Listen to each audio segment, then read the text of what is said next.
I just want to say hello, because I can, to Neighbours star Stefan Dennis. You'll know him as the ruthless businessman Paul Robinson. And a very good evening to you, Stefan, because you're at the other end of the world. Good evening. Good morning to you. Good evening to me. It's a very, very long time since I've met you, but you're back in Australia and you're back in the business. Although, are you at the moment? Because I wanted to ask that. Melbourne is in serious case of lockdown. No. We're basically under house arrest over here because we're only allowed out for I think half an hour to go and do food shopping.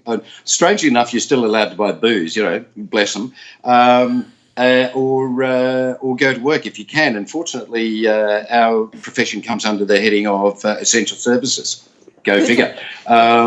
So yeah, I'm not complaining. Yeah, so you're going out and you're still being able to film.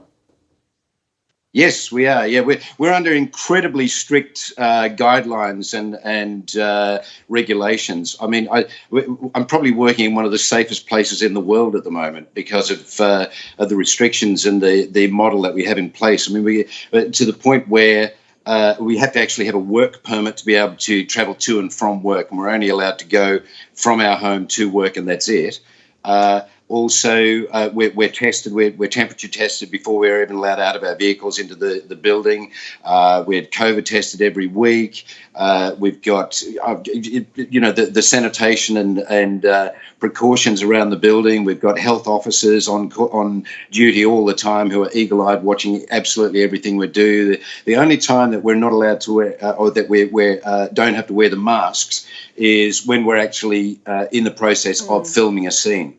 Because it'd look pretty stupid if we were all in masks. Well, it would look very odd, but then the storyline is always trying to be contemporary. Yeah, no, exactly. I don't know who you are any longer. Yet the storyline is always trying to be contemporary. Is it reflecting the virus at all?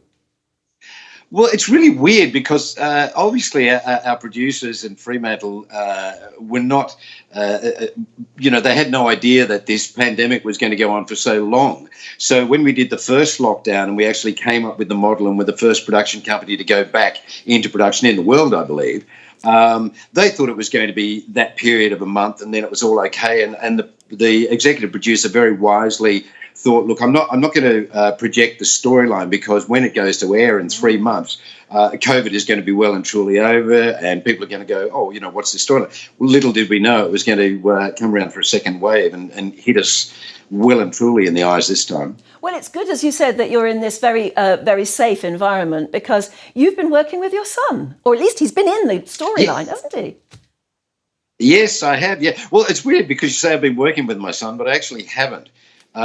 We've been working in the same building. That's about it.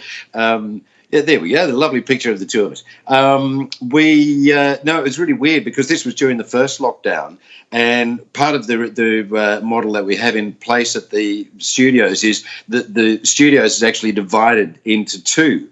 And we've got Team A and Team B, and Team B is location, Team A is studio. And Declan happened to be doing all of his work, I think, by one scene on location, and I was working in studio at the time. So it was really weird. We'd drive to work together. I'd take him to work in the same car, and then I'd literally drive him through, get his temperature checked, and then go to around one side of the building, drop him off, and then I'd drive around the other side, park, go in, do my stuff, and then I'd finish and I'd go around and pick him up from his side. Then we'd drive home. So we literally, even though we're working on the same show in the same episode, we didn't see each other all day. His character's out of the plot now, but you're still working in there. In fact, you've had a recent scene where you've been reunited with an old flame, with Jane Harris. Yeah. Oh, yeah. Well, sorry. When you say there's a time delay on this, isn't there? Because you probably shot it. Ooh. You probably shot it months ago. Yeah. So I tell you what. Let's have a look at the clip from that. This is from Neighbours. Sorry, I'm in some desperate need of some comfort food, and no offence, but your minibar costs more than most elective surgeries. Where's the best place for cake? Why don't you try Harold's? Oh, great, thanks. Sorry, are you related to Jane Harris? Yeah. Nicolette, right? Her daughter. I recognise you from the photos. I'm Paul Robinson, one of your mum's oldest friends. Oh, she's mentioned you before. Yeah, well, this is a surprise. Well, it's strange that Jane never mentioned you were in town. Oh, she doesn't know. I'm only here because Therese messaged me.